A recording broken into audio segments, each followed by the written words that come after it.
आजच्या लेक्चरमध्ये आपण बघणार आहे नेक्स्ट टाइप ऑफ डिझाईन किंवा next part of design for the bearing cap.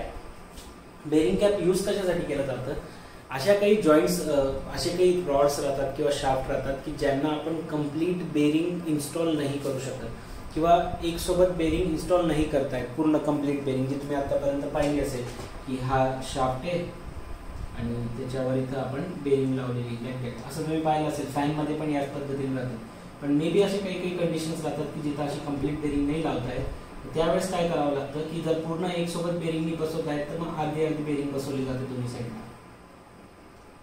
ठीक आहे, या पद्धतीने. मग या अशा टाईपच्या बेरिंगसाठी आता फक्त बेरिंगमुळे तो लोड जो आहे तो सस्टेन नाही होत, म्हणून त्या बेरिंगला सपोर्ट करण्यासाठी काय लावलं जातं? बेरिंग कॅप लावली जाते. तुम्हाला काही डायग्राम्स दिसतील ते आता, त्यामध्ये तुम्हाला एक्झॅक्टली समजून जाईल की बेरिंग कॅप का बरं वापरली जाते. आणि जी बेरिंग दोन पोर्शन मध्ये डिवाइड करून लावतात ना, त्याला स्प्लिट बेरिंग असं म्हणतात. तर मग ऍक्च्युली बेरिंग कॅपचं जे फंक्शन आहे ते कधी राहतं? ज्यावेळेस स्प्लिट बेरिंग यूज केली जाते. बघा तुम्हाला काही डायग्राम्स दिसतील आता, त्याच्यामध्ये तुम्हाला बेरिंग कॅप आणि स्प्लिट बेरिंग दोन्ही दाखवतो. बघा हा फोटो आहे तुमचा बेरिंग कॅपसाठी. ही जस्ट एक स्केच आहे बेरिंग कॅपचं आणि ही आहे तुमची आता स्प्लिट बेरिंग. स्प्लिट बेरिंगचा अर्थच तुटलेलीच बेरिंग. ओके, सो आता या ठिकाणी आपण डायग्राम ड्रॉ केलेली बघा एक बेरिंग कॅपची. बेरिंग कॅपला मागे थिकनेस पण असेल ऑफकोर्स. इथे बेरिंग कॅप जी ती मागे अशी थिक पण असणार आहे आणि हा सरफेस पण पूर्ण असा मागेपर्यंत राहतो. या पद्धतीने काहीतरी शेप असणार आहे. तर या ठिकाणी या बेरिंग कॅपला आणि त्या बेरिंगला होल्ड करण्यासाठी आपल्याला त्या ठिकाणी बोल्ट लावावे लागतात. सो या ठिकाणी जर बोल्ट आपण लावतोय तर इथं आपण बेसिकली बोल्ट इन्स्टॉल करणार, जेणेकरून ती बेरिंग कॅप काय करेल? बेरिंगला होल्ड करून ठेवेल. तर मग ज्या दोन बोल्ट मधलं डिस्टन्स आहे ते आपण दाखवणार आहे ए ने. काही टेक्स्टबुक मध्ये त्याला एल ने पण दाखवलेलं आहे. तुम्हाला जसं जमेल तसं तुमच्या कॉलेजमध्ये जे सांगितलं असेल तसं करा, काही हरकत नाही. फक्त माहिती पाहिजे कोणाला काय म्हणतात. डब्ल्यू काय आहे? Load which is supported at the centre. आता ऍक्च्युली काय राहतं की स्प्लिट बेरिंग मध्ये मोस्ट प्रोबॅबली तर लोड बेरिंगवरच येतो, पण कधी कधी अशा कंडिशन्स राहतात ज्याच्यामध्ये पार्शियल रोटेशन वगैरे जर झाले शाफ्टमध्ये, तर त्यामुळे काय होतं कधी मे बी पॉसिबल राहतं की बेरिंगच्या कॅपवर आणि ह्या बोल्ट्सवर सुद्धा लोड येऊन जातो. मग बेरिंगच्या कॅपवर आणि बोल्ट्सवर सुद्धा लोड येतो. त्यामुळेच आपण ही डिझाईन प्रोसिजर बघतोय. जर बेरिंगच्या कॅपवर आणि बोल्टवर लोड आलाच नसता तर आपण त्याचं डिझाईन प्रोसिजर केलंच नसतं. ठीक आहे. So W is nothing but काय? लोड, किंवा याला पी ने पण डिनोट करू शकता तुम्ही, लोड. ठीक आहे. Length is L is nothing but, M is nothing but काय? Distance between the two bolt. ठीक आहे. टी आहे थिकनेस ऑफ द कॅप. ठीक आहे, जी बेरिंग कॅप आहे त्याची थिकनेस. आणि बी इज नथिंग बट काय? विड्थ म्हणून घ्या किंवा लेंथ ऑफ द बेरिंग. ही जी मागची लेंथ आहे बेरिंग कॅपची किंवा विड्थ म्हणून घ्या, ती जी विड्थ राहील ती असणार आहे, तुम्ही दाखवणार आहे त्याला बी ने. तर सगळ्यात पहिले बेरिंग कॅपसाठी फाइंड आउट करूया. सो बेरिंग कॅपसाठी डिझाईन प्रोसिजर बघा एकदम सिंपल आहे, 2 स्टेपची आहे.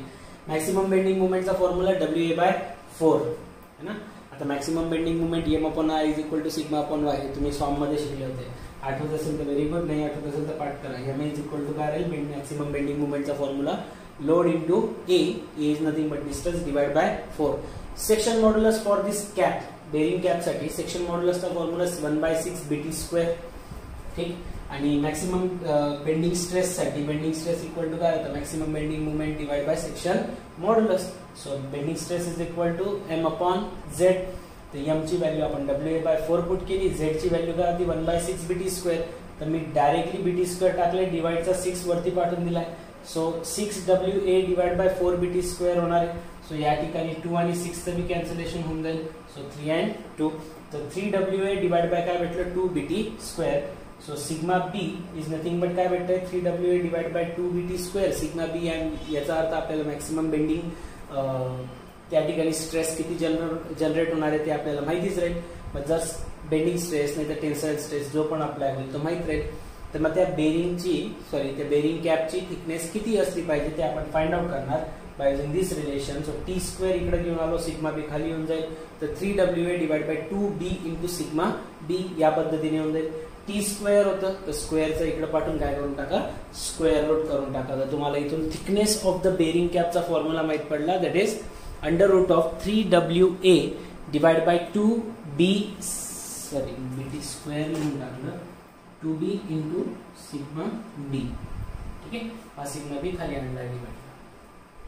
या पद्धतीने या फॉर्म्युल्याने आपण बेसिकली सिग्मा बी चे बी वरून आपण थिकनेस किती असली पाहिजे त्या पर्टिक्युलर बेंडिंग स्ट्रेस साठी ही व्हॅल्यू फाइंड आउट करू शकतो.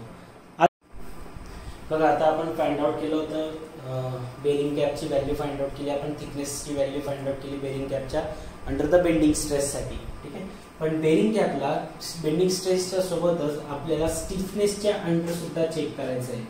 ठीक आहे, मग स्टिफनेसच्या अंडर चेक करण्यासाठी तुम्हाला डिफ्लेक्शनचा जो फॉर्म्युला राहतो तो माहित पाहिजे. दॅट डिफ्लेक्शनचा formula is W3³ divide by 48EI. हा डिफ्लेक्शन ऑफ बारचा फॉर्म्युला ऍक्च्युली मला नाही माहिती तुम्ही यापूर्वी शिकले की नाही, पण हा डिफ्लेक्शन ऑफ बारचा क्वेश्चन बारचा फॉर्म्युला आहे WA³ किंवा इथे लेंथ पण घेतलं जातं WL³ divide by 48 into I is the Young's modulus and I is the inertia. ठीक आहे, सो आता या ठिकाणी आपण जर कॅपसाठी कन्सिडर करतोय तर कॅपला आपण एक रेक्टँग्युलर बॉडी कन्सिडर केलंय. So WA³ divide by 48 Young's modulus तसंच राहील मल्टिप्लाय बाय इनर्शियाच्या जागी रेक्टँगल साठी फॉर्म्युला काय होता BD³ बाय 12 है ना. सो B तसंच ठेवलं, D च्या ऐवजी इथं काय डेप्थ च्या ऐवजी इथं काय थिकनेस आहे, सो BT³ बाय 12 करून घेतलं आणि 12 आणि 48 डिवाइड झालं तर WA³ डिवाइड बाय 4EBT³ हा फॉर्म्युला बनला आहे. So deflection is equal to काय आलंय WA³ डिवाइड बाय 4EBT³. पाठ करावं लागेल, ऑप्शन नाही आपल्याकडे.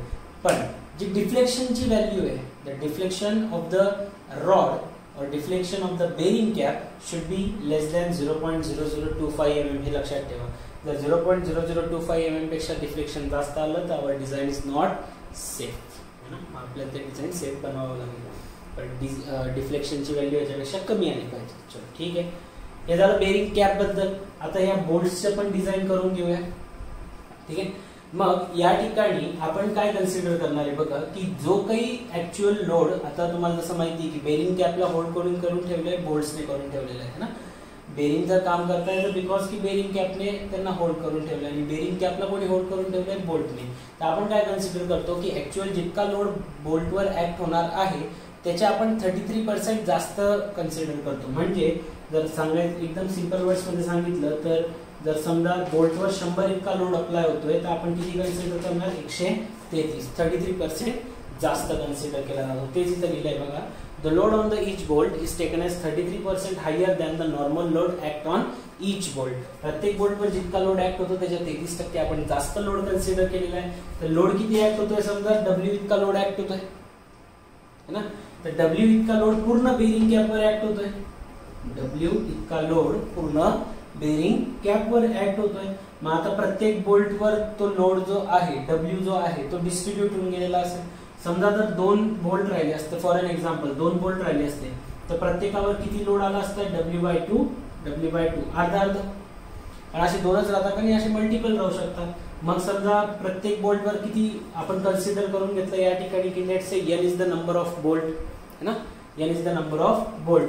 तर टोटल लोड किती ऍक्ट होतोय W डिवाइड बाय n. हा काय झाला, this is the actual load और the normal load which is acting on the bolt. ठीक आहे, आणि आपल्याला किती कन्सिडर करायचं आहे, we need to consider 33% higher, 33% जास्त पाहिजे. तर म्हणून आपण 33% ऐवजी काय कन्सिडर करून घेतलं 4/3. 33 हे तुम्हाला माहित नसेल तर 33% चा अर्थ काय राहतो 33/100 याचा अर्थ राहतो 0.33 आणि तुम्ही 4/3 करून बघा तर आन्सर 0.33 येतो. ठीक आहे, म्हणून जो लोड आपण कन्सिडर करणार आहे तो किती कन्सिडर करणार आहे 4W/3n. W काय होता total load acting on the bearing cap है ना. n काय नंबर ऑफ बोल्ट, तर W/n काय होऊन जातं load shared by the each bolt, load acted on the each bolt. आणि आपल्याला 33% जास्त पाहिजे होतं म्हणून 4/3. ठीक आहे, आणि जो कोर डायमीटर आहे बोल्टचा तो कन्सिडर केला आहे आपण DC आणि जो टेन्साइल स्ट्रेस जनरेट होणार आहे तो सिग्मा T. तर मग आता जे काही त्या ठिकाणी टेन्साइल स्ट्रेस जनरेट झाला त्या tensile stress should be equal to किती पाहिजे दिस व्हॅल्यू, कारण आपण 33% जो लोड आहे तो जास्त कन्सिडर करतोय आणि आपल्याला माहिती की पी इज नथिंग बट काय होतं सिग्मा इंटू एरिया है ना. स्ट्रेस कोणता आहे tensile stress. Area of the bolt काय राहील π/4 dc स्क्वेअर कोर डायमीटरचा square π/4 dc square into sigma T is equal to किती लोड जनरेट करायचा आपल्याला 4w/3m कन्सिडर केलेलं आहे आपण.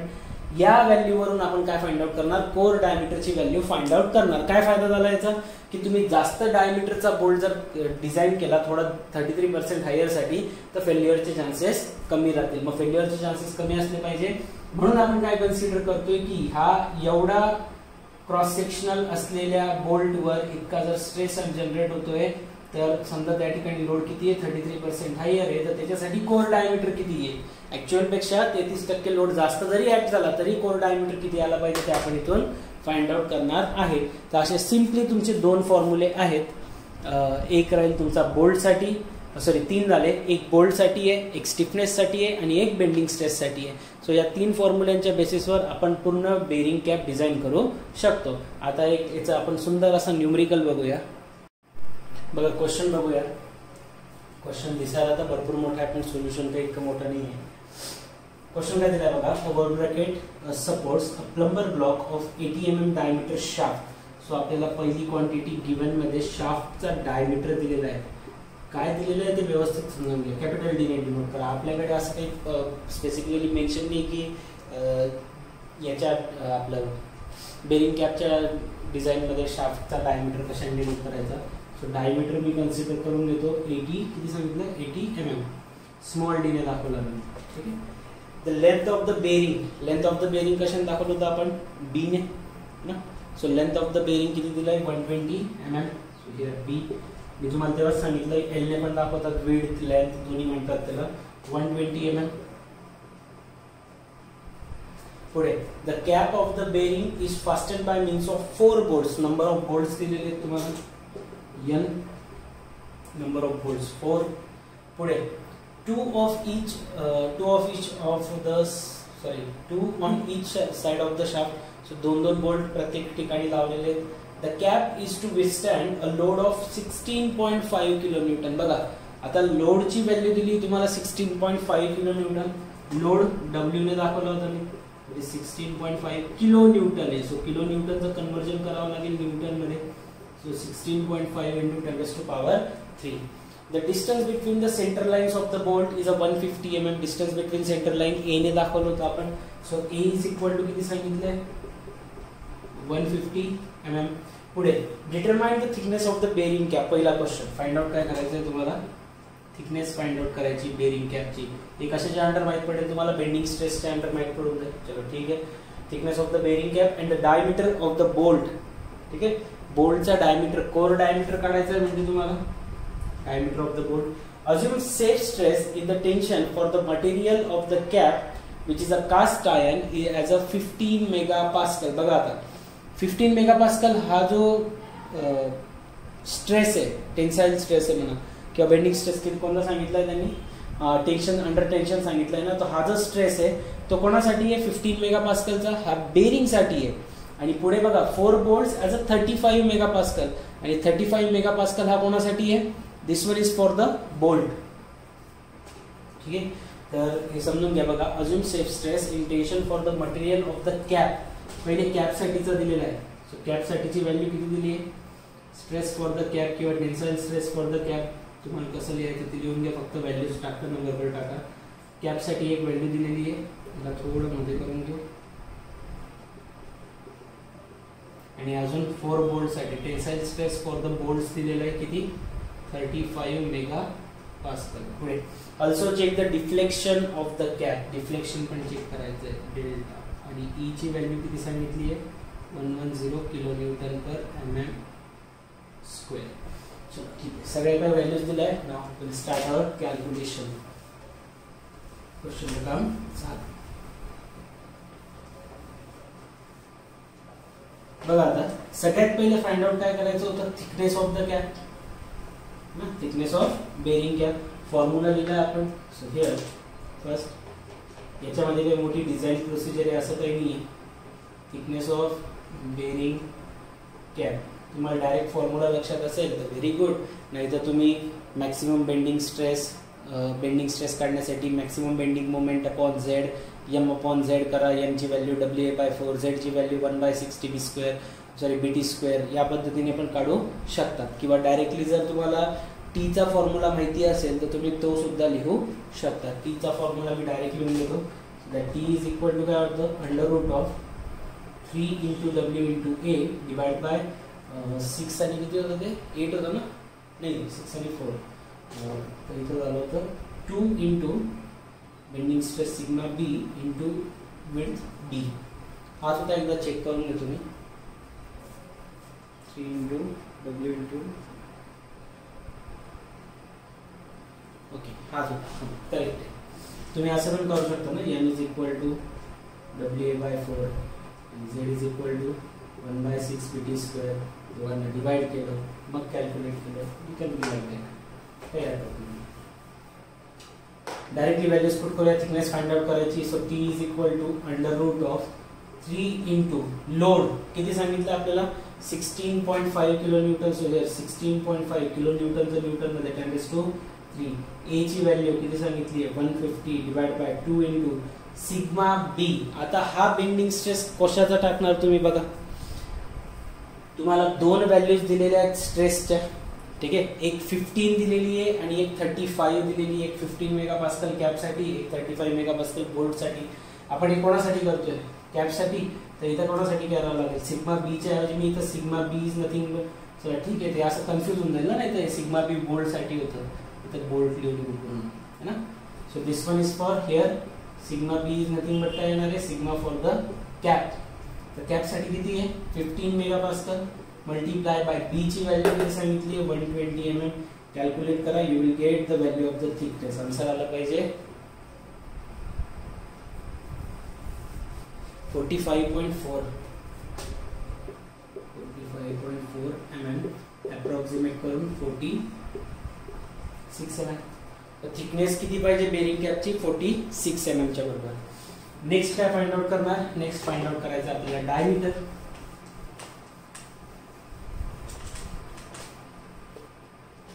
कोर डायमीटर फाइंड आउट करायचं आहे आपल्याला. Core diameter of the bolt त्यांनी सांगितलं ना, diameter of the bolt. Second core diameter of bolt formula काय लिहिला होता आपण, π/4 × कोर डायमीटर ऑफ बोल्ट चा square multiply by sigma T is equal to 4/3 W/N. आताच लिहिलं होतं है ना. सो व्हॅल्यूज आपल्याला माहिती आहेत, पुट डाऊन करा. सो π/4 कोर डायमीटरची व्हॅल्यू फाइंड आउट करायची मल्टीप्लाय बाय सिग्मा टी. आता sigma T tensile stress for the bolt किती सांगितलाय 35 megapascal. Here so here 35 is equal to 4/3 × W. लोडची व्हॅल्यू पुढे गेली 16.5 × 10⁻³ आणि नंबर ऑफ बोल्ट्स किती सांगितले होते आपल्याला 4. सो व्हॅल्यूज पुट केल्या आपण, 4 आणि 4 कॅन्सल, बाकी इकडे पाठवून द्या. So DC² is equal to काय म्हणते 16.5 × 10⁻³ मल्टीप्लायला हा डिवाइडचा 4 इकडे येऊन झाला मल्टीप्लाय, हा डिवाइडचा 3 ॲज इट इज राहील. इथं हा 35 मल्टिप्लिकेशनमध्ये खाली येऊन डिवाइड, हा पाय मल्टिप्लिकेशनमध्ये होता खाली येऊन डिवाइड. इथून तुम्हाला भेटून जाईल तुमची डीसीची व्हॅल्यू. बाकीचा रफ करूया आता आपण, एकदा काम झालंय almost. Here core diameter equal to answer आला पाहिजे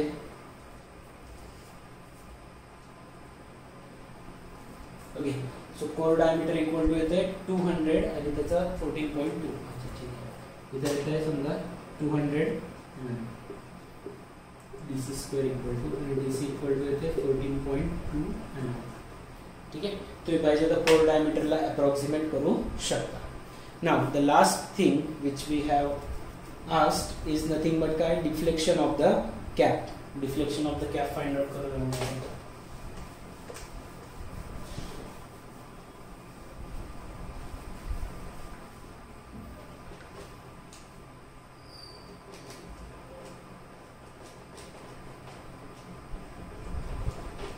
डिफ्लेक्शन ऑफ कॅप फॉर्म्युला पाठ करावा लागेल, मी तुम्हाला सांगितलं होतं है ना. सो डिफ्लेक्शन ऑफ रॉडचा ॲक्च्युली जो फॉर्म्युला आहे, सो दॅट डेल्टा, याला तुम्ही काय म्हणता मला नाही माहिती, this sign is nothing but, एकदा मी चेक करून घेतो कारण माझ्या पण लक्षात नाही आहे.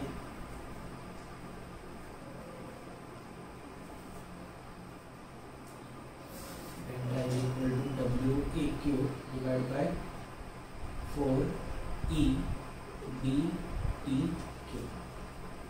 हेच होतं 4EBTQ WAQ. हां, चलो तर व्हॅल्यूज पुट करूया. आता फॉर्म्युला मी पण आत्ताच पाहिला आहे, सो माझ्या पण काही लक्षात नाही, तुम्ही पाठ करून घ्या. असं पण पेपर तुम्हाला द्यायचं आहे, मला नाही द्यायचं आहे, माझं झालं आहे बऱ्याच वर्षापूर्वी. 16.5 10 to the power 3. A ची व्हॅल्यू 150 mm, 150चा cube divide by 4 into Young's मॉड्युलसची व्हॅल्यू बघा, E ची व्हॅल्यू दिली होती आपल्याला 110, पण ती व्हॅल्यू किलो न्यूटन मध्ये दिली आहे. सो किलो न्यूटनचं न्यूटन करण्यासाठी काय करावं लागेल, 10 to the power 3 ने मल्टिप्लाय करावं लागेल, हे विसरू नका किलो न्यूटनचं न्यूटन करायला. B ची व्हॅल्यू, नाव B काय होतं, विड्थ दिलेली होती आपल्याला पण आपण मिटून टाकली. विड्थची व्हॅल्यू किती दिली होती, 120 का, हां 120 दिलेली, बरोबर. चलो 120. आणि थिकनेसची व्हॅल्यू आपण फाइंड आउट केली होती, किती आली होती आपली थिकनेसची व्हॅल्यू, 46चा क्यूब. 10 to the 3 कॅन्सल, बाकीचे कॅल्क्युलेशन कॅन्सल मध्ये करा. 16.5 150चा क्यूब. इथून व्हॅल्यू फाइंड आउट केल्यानंतर तुमची डिफ्लेक्शनची व्हॅल्यू आली पाहिजे 0.0108 mm. आणि मी जसं तुम्हाला सांगितलं होतं की that deflection should be less than 0.025 mm ना. तर 0.025 पेक्षा 0.0108 लहानच आहे, मग आपण म्हणू शकतो as deflection is less than 0.025. पुढे तुम्ही 0 लावू शकता ना तुमची, जर तुम्हाला कन्फ्युजन असेल तर, mm. So our design is. या क्वेश्चन सोबतच तुमचा बेरिंग कॅपचा पण डिझाईन प्रोसिजर संपली. बाकी आता नेक्स्ट लेक्चर मध्ये बघूया.